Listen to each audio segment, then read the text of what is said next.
Welcome to Something Brilliant, a podcast about wisdom and folly, featuring your host, Stacey Perlin.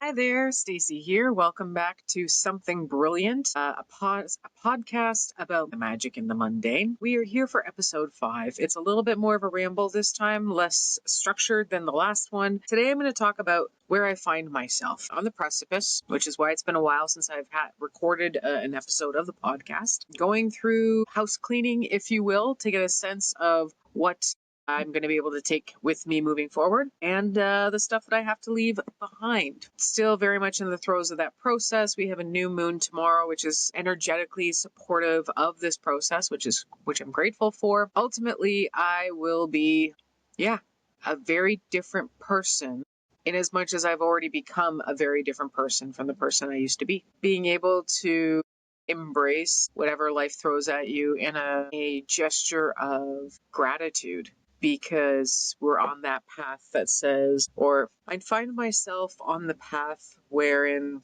things are happening to me in a way that benefit me rather than meant to trip me up. There are very few remnants of the punitive universe that I have come from, and more of a sense of processes, practices, protocols that I can employ moving forward that are going to help me anchor in the new reality. And so there's this beautiful opportunity for me to tidy things up. There are still pieces to work through when it comes to how much fun I can have, how much fun I'm letting myself have, how much fun I believe is possible. I got into it a little bit during the card reading for today, for the week ahead, which was good to be validated when it comes to those big kinds of energies. Planting seeds is a theme that has come up in how I thought I recognized an exciting path forward for myself. By creating the conditions to nurture our seeds in stories of their success and owning a visualization of their warm receipt or reception, being able to convey the feelings that I'd like to feel by visualizing that process and imbuing that on the seeds that I'm thereby planting is going to be the name of the game for me this week. I'm thrilled to lean into this. So consider you are sending out messages, emails, communication, calls. All of this counts. And with each conversation, getting a sense of your top 3 desires. And I don't want us to focus on an agenda. I don't want to focus on goals. I'd rather focus on what we'd like to feel in those moments, in those conversations, so that we can look and listen and feel for the reciprocity that we want to experience, for the green and red flags that we need to take note of, details to be discerning, right? So that's going to be really important to be able to craft that with that intention, sending them out and seeing what comes back. Another example of how we might plant seeds with intention, especially because this is around the element of earth, creating a different story that's told within a habit you normally undertake in order to support your physical well-being. So, for example, take a look at your workouts. Take a look at your plans, classes, sessions that you either signed up for, created, or simply enjoy, and run that. Like, I love playlists when it comes to music. So I've started doing playlists for different exercises, and I kind of go through the different areas of the body to work through things that I've learned that I need to go in that order of to support my well-being. And yes, I absolutely will start doing videos of how I address my fibro and the physiotherapy to deal with my autoimmune and all of those wonderful things, because I think it's important for me to be able to own that process and validate that. In a similar way, I'm looking to shift the remaining areas where I still find myself writing, I want. It's really telling when I write out my past incredible adventures in order to script the future, right? So we're writing, so for an example, this was how my day went. And that helps reinforce a dream that we have for ourselves in the future. Our brain is able to start to connect the dots for us, and we're able to manifest that into our lives. Playing around with this there was this interesting piece as I was changing that from present tense to past tense. And I noticed, or even future tense to past tense, I noticed that the few areas where I kept saying like that, instead of saying I see, I value, I recognize, I continue, I am there as part of this process, I said I want, right? It's outside of myself still. I need, it's outside of myself still. And I thought these are really key areas for me to hone in on through the next cycle, because there was only a few, which was really cool to see for myself that my instincts or my natural way of thinking about those things has successfully reprogrammed over these past months. Maybe that's what part of this is, as my nose is itching, that this is a new cycle. So when I started the last cycle, it was the 15th of August, September, October. So we are 2 months into the cycle, and we're redefining, which we do on a regular basis when you're setting up new systems for yourself. You want to check in after a couple of weeks. You want to check in after the first month. You want to check in after another couple of weeks, and then at the end of the second month, because we want to stay with it.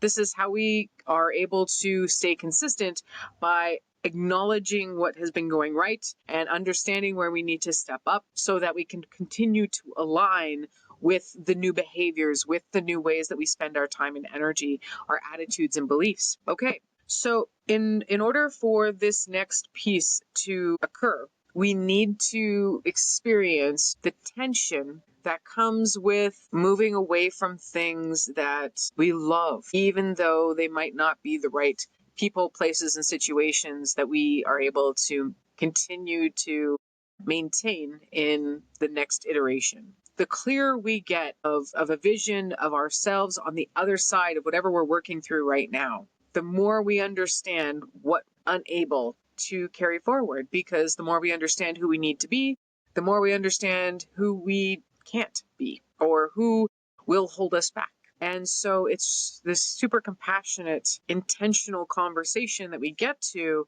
when we can throw in when we can put it into the context of ritual, when we can acknowledge us going into the dark half of the year, when we are able to go within over the next few months to do this house cleaning and be ready for the spring and the new blossoming to happen within our lives. So I don't know about you, but I've signed up for a couple of 90-day stories, if you will, writing them for myself and giving myself the context to experiment and to try something within these 9 weeks. I've got a second cycle rotating on a 6-week continuum. The 90 days being for these habits and practices and protocols. The 60 days is for a focus of project, of the bigger priorities that I've set for myself within that envisioning of the future, being able to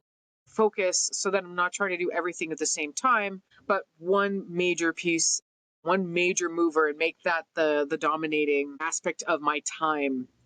To be fair, the way I have my time blocked now, it's really speaking to an hour and a half of my day, but it's a full hour and a half. So that's pretty critical to consider. And as you might imagine, there are multiple things that are telling me that they need to be done right now, or I need this in order to move to the next piece. And that's going to be the waters that I'm navigating over the next couple of weeks. Am I able to stay with that one major priority piece?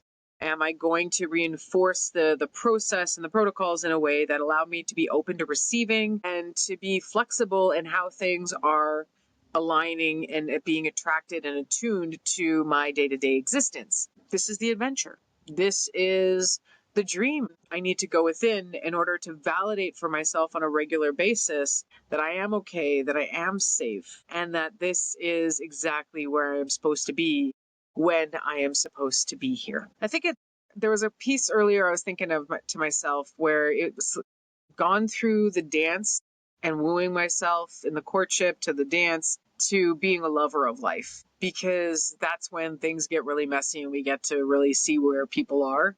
We are not about to jump into our perfect rendition of the Elaine on the dance floor. But 6 months into a relationship, we are certainly willing to drop some of the performance art we might have been hanging on to in the first few months and revealing more of ourselves within the context of that loving relationship, because mirroring is so much of how we're able to gauge and recognize ourselves and our growth, whether that's in the people around us, the situations we find ourselves in, the environments around us. And yeah, that's part of why journaling is so important, because we're able to note those things for ourselves, being able to maintain an eye on those things so that we can observe and record and validate and measure and quantify for ourselves how the seasons have been shifting in our lives outside of the seasons of nature.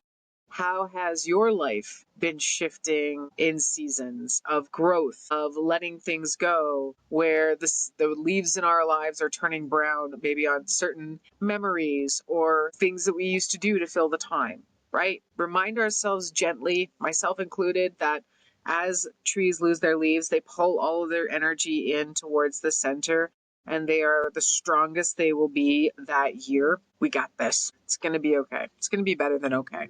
Here's to giving ourselves a little bit of space to act with a little bit more grace. Thank you so much for listening to this episode, and I'll see you again for another edition of Something Brilliant.